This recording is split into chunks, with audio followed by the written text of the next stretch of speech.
في جولة اللي فاز أمه شرموطة رفض برشلونة هدية الحكم جيل مانزانو وتعادل سلبا أمام أتلتيكو بلباو رغم كل تدخلات ومحاولات الاتحاد الإسباني لإنقاذ فريق نيغريرا وتقليص الفريق، إلا أن الفارق بقي على ما هو عليه.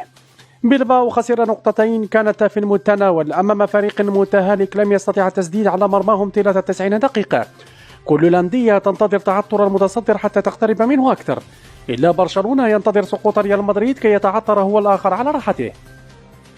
بعد هذه الجولة لم يستفيد الاتحاد الإسباني ولا لجنة الحكام أي شيء من مهزلة الأمس التاريخية، فقط أضرت بسمعة الليغا وزاد فريق النقاط مع الوصيف جيرونا.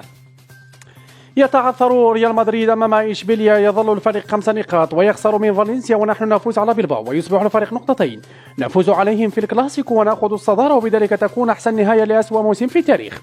ما شاء الله على ليفاندوفسكي عمره 35 سنة، وعندما تشاهد أداءه يظهر لك كأنه يملك 60 سنة. وبعد تعثر كل من ريال بيتيس ويوفنتوس وريال مدريد كنت على وشك أن أقول أسبوع سقوط الكبار، ولكني تذكرت سقوط برشلونة فقررت التراجع عن القول.